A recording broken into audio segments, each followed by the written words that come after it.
Welcome in, everyone. I hope you guys are doing great wherever you're watching from today. We have some big news to talk about, and that is dictator Nicolás Maduro has resurfaced after reports and allegations that he had fled the country. This comes as it was also reported that Trump told him in a phone call, the only way to leave with your life is to resign and get out of the country right now, and we'll let you go with your family. If you don't, all bets are going to be off. So people thought, hey, did Maduro make a run for it? Is he out of the country? His plane flew down by Brazil, disappeared off radar. Lots of rumors floating around. He has now resurfaced. We have a general idea of where he is. Of course, he could have moved into a bunker, but he is still. Well, we'll get into the details because there's a lot to break down here. But before we do, as always, please make sure to like and subscribe. Huge, huge, huge boost to the channel. Totally free. Comment with your thoughts below. You guys have been very active and great in the comments. I love to see it. Please keep it up. Let me know all your thoughts in the comments below. What do you think is going to happen? What do you think about Maduro? Fire away in the comments. Hit that notification bell. All notifications turned on. You won't miss a thing. Instagram, David_Hookstead, X, D_Hookstead. That's where you can find me on social media. DMs are wide open. If you have a tip or anything, please send it to me and I will look into it. If you have information about a story I've reported on or might report on, please send it to me. I really, really, really appreciate it as always. Now let's get into it. So there was massive speculation over the weekend. This is likely, you are likely watching this on December 2nd. There's massive speculation over this past weekend that Maduro might have fled the country due to some weird stuff with the plane, his presidential plane, flying down to a remote region, disappearing, and people started to wonder, okay, is this it? Is it go time? Has he decided to make a run for it? Keep in mind, there are reports, the specific one from Axios, that his bodyguards, which aren't even Venezuelan, they are Cuban, have been ordered to execute him on site if he tries to flee the country, because Cuba wants him to stay in power. They need access to Venezuelan resources. So a lot of very high stakes stuff going on here. Now, this came, I'm going to throw this up here for those of you who had not seen it yet. This is a bombshell report from the Miami Herald that spoke about or wrote about Trump's call with Maduro that happened a few days ago. So he said, as Washington prepares to launch land attacks inside Venezuela, a long-awaited phone call between the White House and Caracas aimed at diffusing the crisis carried a blunt message for strongman Nicolás Maduro. You can save yourself and those closest to you, but you must leave the country now, sources familiar with the exchange told the Miami Herald. The call, which the New York Times reported took place last week, quickly reached an impasse when it became clear that the two sides' positions were far apart. Washington demanded that Maduro and his top allies leave Venezuela immediately to allow the restoration of democratic rule, while regime leaders proposed handing political control to the opposition, but retaining command of the armed forces. So Maduro said, I will step down politically, but I will maintain control of the military. Of course, as I said in the previous video, whoever controls the military controls the country, whether they're the official political leader or not. If you have all the guns and weapons, you're in charge. It is just that simple. According to the sources, the U.S. message to Maduro was direct. Safe passage would be guaranteed for him, his wife, and his son, but only if he agreed to leave right away. So that is the reporting that came out as the plane disappeared and people started to think, oh man, is Maduro gone? Has Maduro made a run for it? Is he fleeing with his family? Is he fleeing with his money? What is happening here? So he has not been seen in several days until he reappeared. Let me get this. I believe he reappeared late Sunday. Let me get this on the screen for you. So this comes from CNN. Maduro resurfaces in Caracas as Trump says he has spoken to Venezuelan president. So after the reports that he got on the plane and might have gotten the hell out, it turned out that was not true. Maduro was spotted late Sunday in Caracas, so he is still inside Venezuela. One of his biggest bunkers is also in Caracas, and technically his official home is in Caracas, but he's allegedly living in the bunker, not his house. It says Venezuelan President Nicolás Maduro made his first public appearance in days on Sunday, putting an end to speculation within the country that he had fled amid escalating tensions with the U.S. Maduro usually appears on Venezuelan television multiple times a week, had not been seen in public since Wednesday when he posted a video of himself driving around Caracas on his Telegram channel, leading to intense speculation as to where his whereabouts.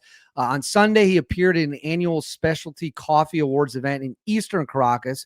In images that were broadcast online, the president sat before a crowd and handed out medals to coffee producers showcasing their top products. He sipped various coffees while delivering brief remarks, none of which openly addressed the current crisis in the country. At the end of the event, he chanted that Venezuela is indestructible, untouchable, and unbeatable. Well, it's definitely not indestructible, untouchable, and unbeatable because we have a ton of firepower parked off its coast, including an aircraft carrier, including several naval ships that can carry cruise missiles or fire cruise missiles. We've got bombers, stealth fighters, thousands of Marines. We've got enough firepower to rock and roll and essentially topple his regime if that is the decision that is made. While speaking about the nation's economy, the remarks appear to be a nod to the tensions with the U.S., which has sent more than a dozen warships and deployed roughly 15,000 troops to the region as part of what it says is an effort to combat drug trafficking. But Caracas believes is an attempt to force Maduro from office. So that is the reporting that he was spotted on Sunday in Caracas. But what do we notice about this? He's only in public, surrounded by innocent civilians in very controlled circumstances. Previous reporting indicated Maduro's strategy is to use the civilian population as a human shield. That if we bomb him in a public setting, we're going to have to do it when he's surrounded by a bunch of kids, women, children, innocent people, elderly people. And because we're the United States and we don't do stuff like that, obviously we are not going to do that. We're not going to kill a bunch of civilians to get Nicolás Maduro. That is not going to happen. So he is using his own people as human shields, which is literally a terror tactic. Now, for those of you guys who didn't see this, Trump also addressed calling for the airspace over Venezuela to be closed because, of course, people took that as a sign that we are going to obviously bomb them, and they don't want civilian aircraft caught in the way. I believe 6 different countries now have banned all flights to Venezuela, is my understanding via the reporting. So 6 countries won't even let their national airlines fly into Venezuela anymore because of Trump issuing these NOTAMs and declaring that the airspace must be closed. So let's watch what he has to say. There's a good chance we can make a deal. Mr. President, on Venezuela, can you tell us more about why the airspace above Venezuela should be considered closed? Because we consider Venezuela to be not a very friendly country. They send millions of people really in, probably a number in excess of that. And a lot of those people shouldn't be in our country, from jails, from gangs, from drug dealers, from all of the people that came into our country shouldn't have been in our country, causing a lot of problems. And drugs. Does your warning mean that an airstrike is imminent, or should we not read it that way? Don't read anything into it. So Trump is saying there, don't read anything into it. But like I said in the previous video, Trump knows what he's doing. He knows how to play the game of deception. And that is, in my opinion, likely what is happening here. He's sending out mixed messages, just like he did to the Iranians before bombing them, to make sure the enemy keeps guessing. They don't know what is coming.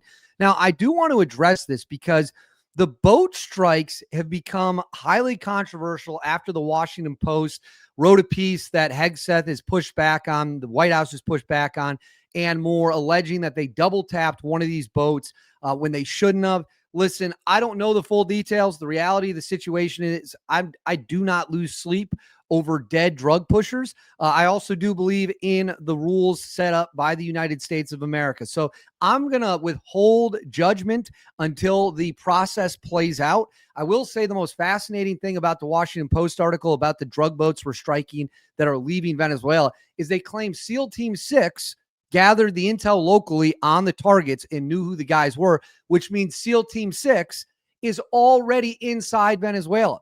Everyone seems to have glossed over that point. Everyone seems to completely miss that. We already have Tier 1 operators on the ground in Venezuela, building up these target packages so that these strikes can be conducted. But the White House, Caroline Leavitt, the press secretary for the White House, spoke about this and She addressed the drug boat criticism, the criticism of the strikes. Let's watch what she had to say. A statement to read for you here. President Trump and Secretary Hegseth have made it clear that presidentially designated narco-terrorist groups are subject to lethal targeting in accordance with the laws of war. With respect to the strikes in question on September 2nd, Secretary Hegseth authorized Admiral Bradley to conduct these kinetic strikes. Admiral Bradley worked well within his authority and the law, directing the engagement to ensure the boat was destroyed and the threat to the United States of America was eliminated. And I would just add one more point to remind the American public why these lethal strikes are taking place. Because this administration has designated these narco-terrorists as foreign terrorist organizations. The president has a right to take them out if they are threatening the United States of America and if they are bringing illegal narcotics that are killing our citizens at a record rate, which is what they are doing. And under the previous administration, there was enough fentanyl trafficked into our country to kill every American man, woman, and child many times over. And so that's why you've seen a drastic difference in this administration's policy with respect to the last. And it's one of the many reasons the American public reelected this president and support this Secretary of War in conducting these strikes. I have Well, right there, Caroline Leavitt making it clear that they are not going to stop the strikes. They believe these strikes are 100% within the rules of engagement. And I just have to say personally, I am all for hitting terrorists wherever you can find them, whether they're in the Middle East, whether they're narco-terrorists here in our hemisphere. Certainly if they're here in our hemisphere and they are a direct threat to the safety of our people, there's absolutely no excuse to not do it. Now, you should be open and transparent about it, because we do have civilian control of the military, the civilian leadership. The president of the United States controls the military, which is funded by the taxpayer. So I believe a lot of things can be true at once. I'm all for smashing targets. I'm all for transparency as well, unless it's like black ops stuff that is going to obviously be a major national security concern. So anyways, last thing, this was shared. Let me make sure I can get this up correctly before I show it to you. Okay, so this comes from Arecho. You guys know I love this account. Great Oznen account. On Monday, December 1st, again, I can't even believe it's December already. We're almost at the end of the year.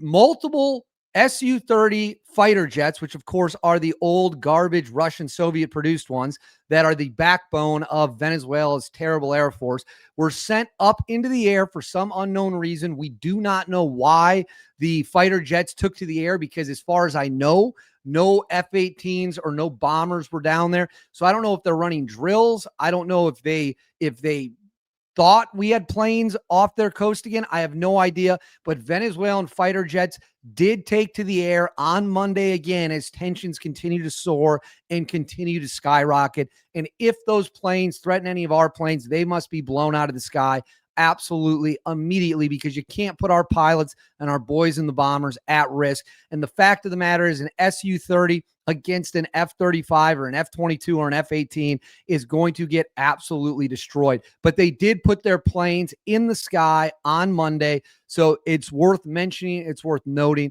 So that is where we are at. Maduro is still in Venezuela. He is still in Caracas. He has been told that if you want to live, if you want to leave, you can't, you just don't have to resign. You got to leave the country entirely. And I know Turkey's been floated as a possible place for him to go. We shall see. Trump is telling, Trump's sending all his messages. Caroline Leavitt is making it clear the strikes will continue. We will never bend the knee to terrorists. We will never bend the knee to narco-terrorists. Nicolás Maduro is been designated the leader of a foreign terrorist organization, which puts him well within the rules of engagement. So those are the latest updates that we have. We are going to see how this plays out, how this unfolds. Will strikes happen? When will the bombs start falling? I will continue to update you all, but I want to know what you guys think. Let me know in the comments below. What do you think the next step is? What do you think the next development is? Let me know in the comments below. Please make sure to like and subscribe. Totally free. Cost you guys nothing at all. Huge, huge, huge boost to the channel. Hit that bell. All notifications turned on. You won't miss a thing. Instagram, David_Hookstead, X, D Hookstead. That's where you can find me in social media. And if you're interested in our exclusive members-only tiers that we recently launched, you can check out link in the video description and in the pinned comment. Thank you guys, as always, for watching. I'll see you all next time.